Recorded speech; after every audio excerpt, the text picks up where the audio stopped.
Hey, this is Mark Gray. And this is Zach DeJarley. And this is the EdTech Remix. Today we're going to be talking about another ISTE and Washington State EdTech standard, the Empowered Learner. And we're going to be having a guest on here in just a few minutes, but I want to kind of start off and kind of explore what this idea is, an empowered learner. So, Mark, as an empowered learner, or how were you empowered as a learner, going back to your time at Ben Franklin Elementary School? Well, as it so happens, I brought a few of my favorite relics from my empowered learning past. Here's my BG's lunchbox. This is a limited edition with the Maurice Gibb. Unfortunately, I don't have the others of the series, but this is as a young youth at Ben Franklin Elementary in the 1970s, lunchbox. That was pretty powerful. And then inside, of course, if we can get this open, there we go. We have the Crayola crayon, and we judged our empowerment depending on how many crayons we had in our box. So, how many crayons did you have in your box? I remember one year I had a 64 set with like the crayon sharpener on the back. Yeah. Mm-hmm. Yeah. Empowerment in 1973 involved having the metallic crayons. There you go. Yes. Bronze, silver, and gold, and then the white one, which of course worked on nothing except for black construction paper. And then, of course, another piece of empowerment from my past. This is not my own, but one that I found recently. It's the Trapper Keeper. So this was a high-tech organization, and it was unlike the Peaches, which were popular back in the day. This had the Velcro closure and places where you could store all your things inside. And this actually belonged, I found this at a thrift shop. This actually once belonged to Karen Axelson, and it appears to be that her first period social studies teacher was Mr. Smith. I love that it has the schedule taped right to the there. inside. Yep, after all these years. So that was empowerment to me in the 1970s. I mean, we didn't have computers at all, so it was a completely different world. I remember the Peachy folders. They were kind of a hot item at one point because they had a times table or multiplication table on the inside. Yes, yeah. Cheating, right? All cheating. Yeah, that was empowerment right there, baby. You didn't have to memorize 9 times 9 is 81. You could just look it up inside the Peachy. Yep. I think I had a teacher that had us cut those out or cover those up. Yep. Because that was way too powerful. Yeah. Way too powerful. So today's standard we're looking at is Empowered Learner, and it's kind of in some ways kind of the mother of all of the standards that we'll be talking about. It kind of covers a lot of different areas. It's a little bit open-ended. The language for that is the definition of the standard is students leverage technology to take an active role in choosing, achieving, and demonstrating competency in their learning goals informed by the learning sciences. So what are your first impressions on that one, Zach? That one's not simple. That one's extremely complex and deep, and a little vague too. Yeah. I mean, you've got choosing, achieving, and demonstrating competency. It seems to me like this is kind of getting away from the whole idea of just grades, and so we're talking about students really evaluating their own abilities. Mm-hmm. And then having technology really be a central piece of that. And I think it's interesting the verbs they use in here, the words they use in here, in the sense that they say demonstrating competency in their learning goals. So there's a lot of ownership that these standards are putting on the student, giving to the student. Yep. Well, this is a tough one, and so we've invited one of the smartest people I know, Sally Kroon, who is an instructional technology facilitator. She's going to be joining us here in just a second, so we'll bring her on stage and ask her some tough questions. Here's Sally. Hey, we're back, and Zach's going to introduce our guest today. Yeah, so with this, we have Sally Kroon. She's one of our instructional technology facilitators. So Sally, if you want to introduce yourself a little bit, and just a little bit about yourself. Mm-hmm. So as an ITF, I get to work with students and teachers all across the district to look at how to best use technology in their classroom, how to make informed choices about what they do and what they use and why. And you've been doing this a long while, haven't you? I have 7 years. Yeah, I've been in Vancouver schools for 17, and the last 7 have been pretty deeply embedded in looking at instructional technology and figuring that out, and what we use and what's best and why, and how to embark on engaging learning environments enhanced with technology. And you are a graduate from Vancouver Public Schools, yes? I am. I am Vancouver, VPS born and bred. Here's to us, those like us. Let's give some dogs. There we go. There you go. Yeah. So growing up in Vancouver, going to Vancouver Public Schools, is there any time that you would refer back to those 12 or 13 years and think that you were an empowered learner? Yeah. So I had a unique high school experience in that back in the mid-90s, I was part of a program called Eagles Wing at Hudson's Bay. And that was a school within a school experience, and it was very project-based. And we had the opportunity to create kind of what learning experiences we wanted around a standard or a subject, and we would have teachers who would sign off and kind of guide along the way. But it was very empowering. It was very untraditional also, though. So yes, I have a lot of personal experience as a student on that side of things. Excellent. So what was that empower? I mean, you kind of alluded to. So what made that different? What was the? Because digital probably wasn't a huge part of that at that time. No, I mean, the internets weren't even around at that time. It was not. So my senior year, I remember going to the public library, and that was the first time in which I remember even doing like research online, and it was very, very basic, and it was for my senior project and needed to have that component written in with some research. And so first kind of dabbling with that. So no, technology was not a huge part of it. But in Eagles Wing, what was unique about the empowerment there was that we as students got to, along with a guide of a teacher, think about something we wanted to do and something we wanted to create, and have an end goal in mind in a project and figure out what it would take to get to that point. And we didn't have traditional class periods and times. Really, we got to design what that looked like. Yeah. Excellent. It actually sounds a lot like the first, the descriptor. It does. Yeah. So. Well, yeah, it totally was. I mean, without the student playing an active role in their learning, there was no program. Like, you absolutely had to be an active part in what you wanted to learn and how you wanted to do that and how you wanted to demonstrate it. And so that looked different for a lot of people and a lot of students, but there was a freedom in it, and that was exciting. We've talked about this topic internally often, and it's interesting. Sally and another one of our ITFs, Jim Jeffers, who was actually a teacher of Sally's in that program. I didn't make that connection until you just read that. That's what came to my mind, was the story that Jim and Sally often tell about their experience at the Eagle Wing. So it's great because actually that's the first one we're going to take a look at. Okay.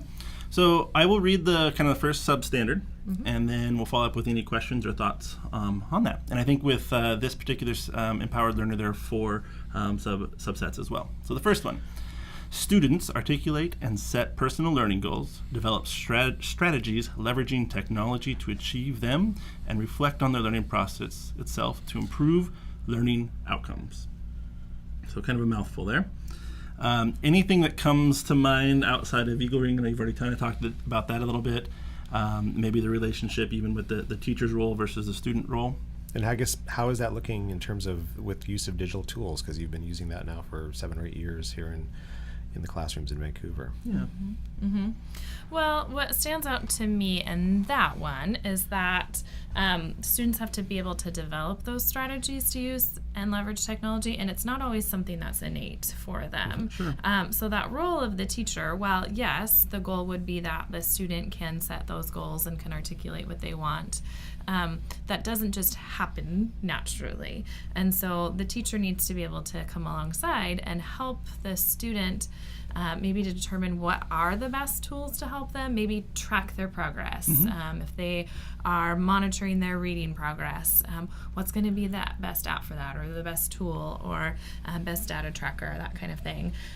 It's very much a process in which the student has to learn what is best, what works for them, what allows them to see where they have growth, and also maybe areas where they need to improve on, and then to think about what are the best tools to help them get to that point. So I'm hearing you say that teachers need to have some expertise or ability to guide students to choose the right tools. Yeah, and I maybe not even an expertise always, but an awareness then.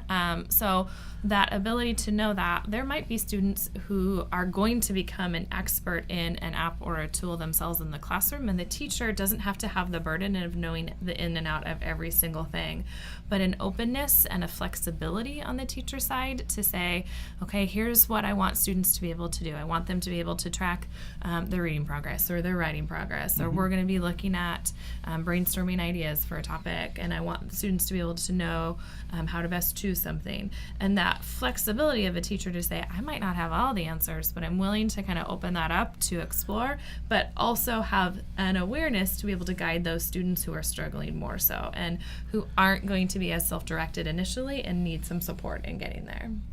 So this kind of belies the idea of the idea of the digital natives. So they talk about millennials and Generation Z and the current generation here as being digital natives, and they know it all. That's one thing that you hear adults often say, that you're saying that that's really not enough, is that kids may have some facility using digital tools, but they don't necessarily know how to use those as a learning tool. Yeah, and so I like the kind of analogy of like a teacher as, so like if you go bowling and what are they called? The bumpers? The bumpers. Yeah, the bumpers. So teachers kind of like that bumper then.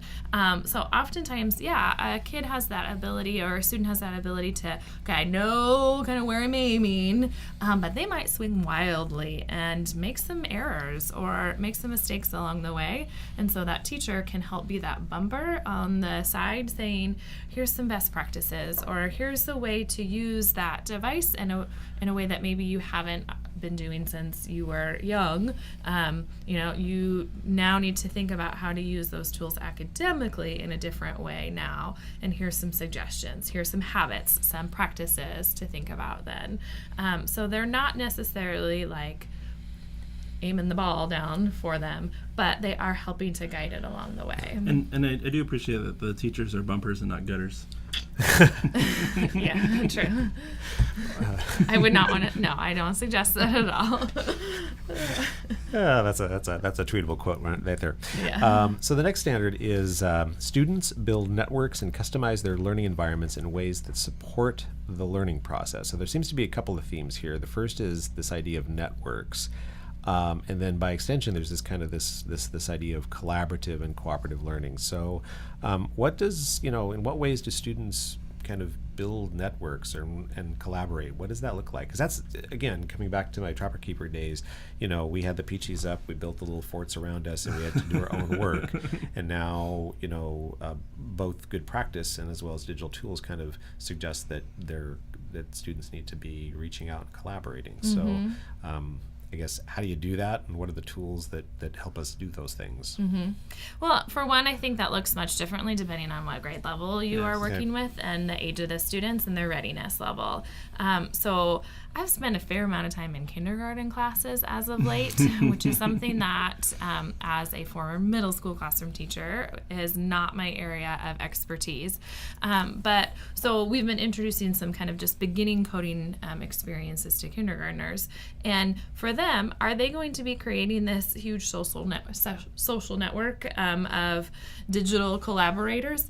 No. They are looking and working on how to communicate with a partner, or how to find the right buddy to ask a question, or how to gently ask the teacher when they need some support and doing that. And so that looks much different than, I was in a 4th grade classroom this afternoon. Those students now are able to, they have some developed skills that are still developing, but how can they utilize one another in the class, but then also have the teacher begin to think about how can they connect each other digitally, but also look at some options maybe between classes. How can they be able to provide feedback in different ways than they would have previously, and expanding that. And then as students continue to kind of develop those face-to-face skills of collaboration, to learn the art of what digital collaboration looks like then as well. And that art of knowing who can you go to ask, or who's someone to be a support or a guide as they're learning those skills. I think a couple examples that I've seen in our district that I really appreciate is when they pair, let's say, so in our district, little context is in elementary school, our grades 3 through 5 have devices, and our grades K1 and 2 don't or have some mixture. And so in some buildings, they've actually paired like our kindergartners and our 5th graders together to work on a project together. So there's some collaboration in there, but also I think what's taking place there too is you're allowing those 5th graders leadership, and you're giving them opportunity for those kindergartners to learn those skills from peers or someone who is almost a peer. Another example that I think I've seen in our district or heard about in our district is some collaboration across buildings. So not even just beyond classes, which I think is important as well, but we have, even by levels, there was a Salmon Creek class that collaborated with a Skyview high school class.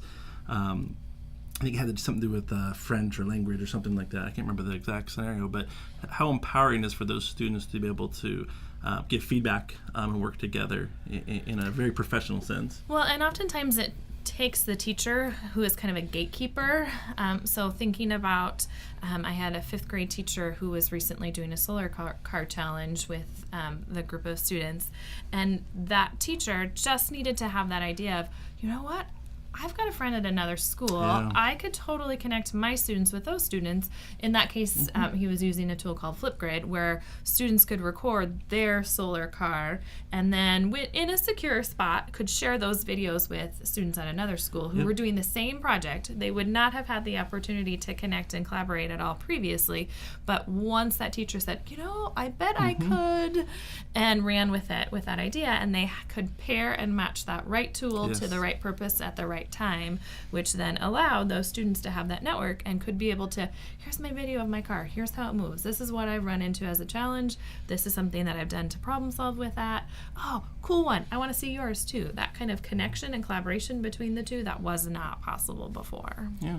I know that's implicit. It's implicit with all of the standards, but I mean that if you think about a future-proof lifelong skill for career, is that just that awareness of being able to leverage a network, to build a network, so that you have kind of a professional learning community and so on, but also then those resources that you have, a phone a friend, and can do that work, not necessarily bound by space and time, but be able to connect with others in other places. Well, and these standards are for students, but they are absolutely for professionals as well, and as educators as well. Like, for a teacher to have a network and to know that, yes, you've got your PLC that is invaluable to you and your grade level team in your building, but then there's also teachers across the district and across the country who are teaching to those very similar standards.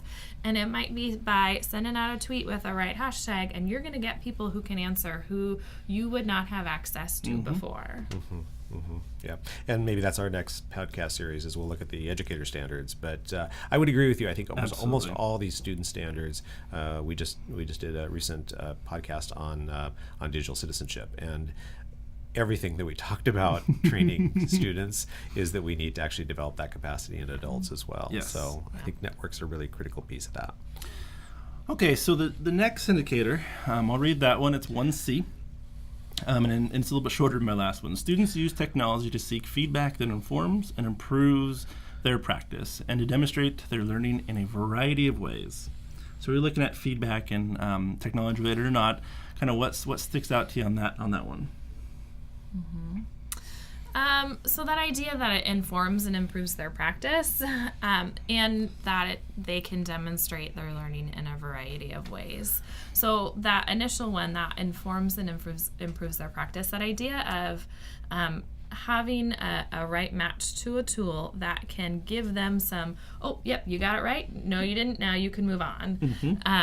My son is a 2nd grader, and in their free time, they get to use an app called Prodigy. Yes. And it's one that he asks for and begs for at home because he wants to move up his levels. Yes. And for him, he is learning concepts that he did not know before, and is also running into challenging things that are really stretching him because he was able to learn something and it bumped him up a level. And now he's experiencing a challenge. He came to me yesterday and asked, Mom, do you know, can you bring my level back down in Prodigy? Because he knows that I know the teacher control side of things, and he was asking for an out because it had gotten too hard. And That was a cheat. No. That was a cheat. Yeah, it totally was. But for him, he's gotten that instantaneous feedback within that particular one. And not every tool has to give that immediate feedback of right or wrong. Some, that's a really big strength of them. But that idea of something that allows the student to know, okay, am I on the right track? Am I not? Whether that be from the tool itself or the information that they give to the teacher that the teacher can quickly assess and give feedback or a comment or a post or something on. We use in our elementary classroom Seesaw pretty often. And Seesaw is kind of a digital learning portfolio where students can post their work. And almost immediately, we'll have students who will post something during the middle of the day. They'll put a project or a video or a reflection or something on. And that ability for them, to show their learning in a different way than just by putting their paper in the turn-in box or whatever. And get a week later or 2 weeks later. Right. Yeah. And before they even get home, their grown-up who is at home can leave a comment and say, great job, I loved it when you. They can see, and it gets that two-way dialogue and that instantaneous feedback of, oh, there's an audience, or, oh, someone else is seeing my work, rather than it just goes into that bin in the box and stays there. Sure. Yeah. And I think that's another one where there's a challenge for educators is that rather than always thinking in terms of summative evaluations, something that happens at the end of a learning experience, is that there needs to be, you need to design for and use digital tools to be able to have formative feedback. I think you referenced the idea of gamification. And, games are really kind of a hot topic right now in education. And one of the things that's great about video games is that, if you are in a racing game and you turn the wrong way, you crash and die. If you choose the wrong sword in a player versus environment game, you die. It's kind of brutal, but you get that feedback, and kids have grown up in the experience of having that immediate feedback, and then they come to school, and the structure is such that you have to wait a week or two before you get feedback. And so I think that's something that's not just about digital tools; it's about really thinking about instructional strategies so that students get that feedback in a more timely fashion. Go ahead. I think the only thing I would add to that, we have a lot of different tools that we've used in our system to kind of gamify or to provide the instant feedback. One of the other things I think that technology can do is provide an easy path for the teacher to assign or to facilitate peer-to-peer feedback. And I think that's key. And in our learning management system, there is a feature in there, so a student turns in an essay. One of the features the teacher can use is actually have peer edits done on that before the teacher even gets it assigned to a rubric, just as if the teacher got it. So I think that can be really powerful for student learning as well. And again, that's something that didn't really, toward the end of my long ago K-12 career, we would have peer reviews, but that was only at the very end, and that's such a, again, the teacher can't necessarily be there all the time for everyone, but if kids can help one another out with that, that's a really good strategy. So the last one is 1D, and that's students understand the fundamental concepts of technology operations, demonstrate the ability to choose, use, and troubleshoot current technologies, and are able to transfer their knowledge to explore emerging technologies. So Zach and I, in our kickoff, we went back and looked at the original, the 1996 standards, and pretty much all of the standards was about this. And now it was about operations and about how to use tools and such. And now very it is basically one little corner of the standards. And it's really interesting how that shift has taken place. But yet, we still have new technologies. Like in Vancouver, the students have iPads, K-12. That's a different tool that didn't exist 10 years ago, as well as apps that come out every moment. So I guess what are some strategies to help students and teachers kind of develop the skill set to be able to use those tools? I think a spirit of exploration is something that goes along with this one. The one thing you can count on is that the tools are going to change, the apps are going to change, the buttons that you press are going to change because updates come out. Things are always going to be shifting. And so if there's anything that we can count on is that there's a state of digital quicksand as things continue to change and move and update. And so that flexibility and that mindset of on a teacher side, but especially on the student side of, you're going to learn something, but here are some skills or some mindsets to think about as you encounter something new. So on Friday of this week, I'm working with a 4th grade group of students who are going to do some challenging with fractions and Sphero robots. And before we get to that piece, I went in this afternoon and I kind of call it, we get the giggles out with the teacher in that, okay, we need to give them a chance to kind of play and poke all the buttons and see what they all do before we need to really apply it to the concept in the learning. And so that's a transferable skill, no matter what app it is, no matter what tool it is. What are the practices that you engage in as you figure it out? And don't be afraid to go in and poke some buttons and try things out and look around on it. I love that it is very rare at this point in time that I will walk into a building or a classroom and see just specific technology time on their roster, on their schedule for the day. It's no longer just 45 minutes a week we're going to go to the lab and you're going to learn how to make a PowerPoint. Yeah. That is past practice at this point in time. The learning happens with a purpose. When they have something in mind, that the technology is going to come alongside and enable and help with that. And so, yes, you do have to learn how to actually use it. What are the skills? How do you share a Google Doc with someone else? How do you collaborate on a Google slideshow? How do you design an infographic? Yeah, you got to know those things, and there's going to be a learning curve to that. You don't have to know every single piece of it. You need to be able to figure out what are those fluid skills to explore, try, have a spirit of adventure, and know that you might press the wrong button, but it's not the end of the world, and you'll be able to figure it out. And it kind of goes back to this idea of the networks, the other indicator about having a set of resources and supports to be able to help you when you don't know the answer to the question. That's, I think, a really critical piece. Well, and I think something Sally always brings up with our principals as well, and this is relevant to kids as well, is that they don't necessarily have to be the expert on every tool. Well, you can't be, but to know it's an option and it's a possibility to use whatever tool in a certain way. The other thing I think on this one, because it is more fundamental skill based, I think the other side of this one that they're trying to get at too is that students can use these technologies to create content for maybe the first time that can be really shared. And I think that's powerful. So like when it says, to demonstrate the ability to choose which technology to use, I think is key there because there's so much stuff out there. And I think the some of the best lessons that we've seen are ones where teachers develop different ways that students can demonstrate their competence and understanding. And so rather than saying everyone's going to turn in a paper, a 5-page paper that you're going to type on your Chromebook, that you have the ability to create a video, you have the ability to create an animation, all kinds of things. And those products are real now. It's not a novel idea or a novel experience. There's a good friend of ours, Scott Erickson. I was having a conversation with him, and I love bringing this up because he was talking about in the sense of AFV, America's Funniest Home Videos. And the gentleman was telling him about that he went and seen Star Wars 11 times. And the reason he did that is because there wasn't another way to see it after it left the theater until VHS, which you can see all around us, right? So to be able to watch that at home over and over again was a new and groundbreaking idea. Well, the first time they could actually create content, the consumer, one of the first times was AFV. So now at home you could be shooting on your giant camera. There's probably one around here, and then send that in and win money, right? Or other people could consume your information for the first time.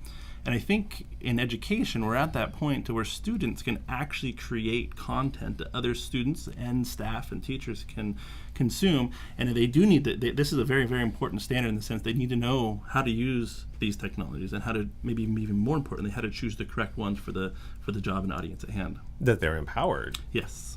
To be learners and sharing that with an authentic audience. Yes. Maybe that's what they anticipated all along. Yeah. All right. So last thoughts on the topic.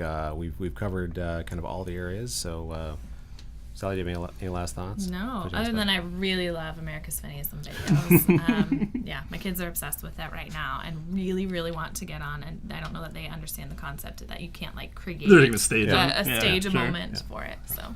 No, I think I know in the sequence of the ISTE standards, this one comes first. I'm not sure if there's thought that goes into the order necessarily, but I think the depth of this one, when you look at rigorous learning environments and experiences that really empower students, I think is key. Yeah, I think this one is the least digital Yes. of all of them, notwithstanding the last one, which is about digital functions. Yeah. But it really is about, I appreciate, Sally, your story about the Eagle's Wing, because educators have been, this is not, these standards, the ideas behind these standards are not new. No.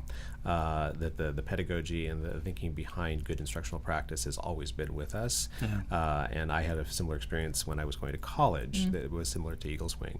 And it's really about student empowerment, giving students choice, enabling them as creators, not just consumers of information. And it's fascinating to look at this one. Yeah. So.